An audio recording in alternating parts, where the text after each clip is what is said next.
The rivalry between the Uchiha clan and the Senju clan goes all the way back to the Warring States era, years before the Hidden Leaf Village was founded. However, even after Mamoru Uchiha left the village, the tension between the two clans continued to build. In a video I did a while back, Why the Uchiha clan opposed Minato as Hokage, I highlighted how the clan felt about Minato being made Hokage, but Fugaku's thoughts weren't shared. A lot of you guys have asked me to explain how Fugaku felt about being passed over for Hokage, and so here's the video. In the first Itachi novel, Daylight, we learn exactly how Fugaku felt about not only being not considered for the 4th Hokage when Minato was chosen, but also how he felt when no one put his name forward when Sarutobi reassumed the title of Hokage after Minato's death. In the passage that I'm about to read to you guys, it comes a full 6 years after Minato's death, which shows you just how much being passed over for Hokage deeply hurt Fugaku.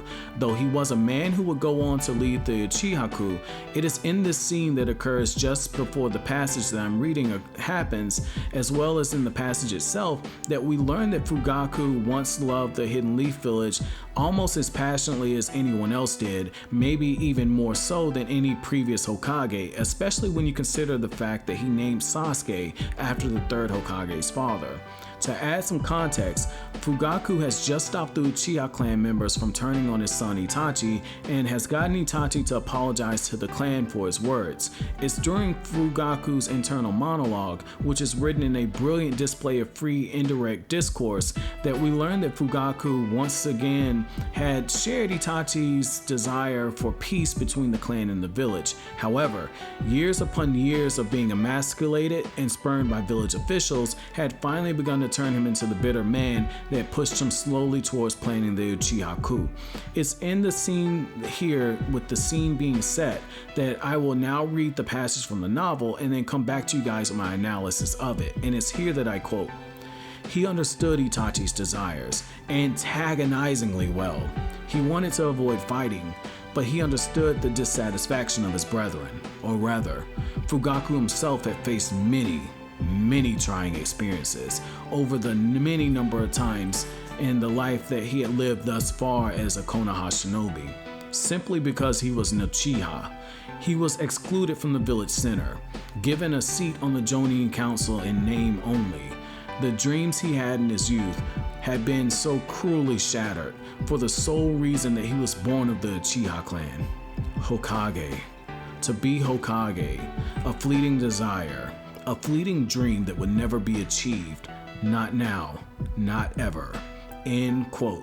Now that was pretty heavy, and just this passage, particularly the last few sentences where the word Hokage is repeated twice, we see just how deeply Fugaku was hurt by the village. His military police was being stripped of power and openly challenged by the Anbu, who were also spying on them. He wasn't really recognized by the upper brass of Konoha, denied a position of importance in the village center. The fact that he blames it on being an Uchiha means that Fugaku has likely seen less accomplished ninja be placed in positions of prominence, while he himself wasn't even considered, and instead he was designated to being the head of the police force, which was quickly being made obsolete by the actions of Danzo. We see him pause before referring to his dream of being Hokage. The fact that he once dreamed of being Hokage shows how deeply he loved the village, because being entrusted with the title of Hokage requires one to be responsible for the lives of many and guiding the village's next generation of children through the new era. The Hokage is the father to everyone in the village, a weight that not anyone can carry. However, he longed for the opportunity to carry that weight.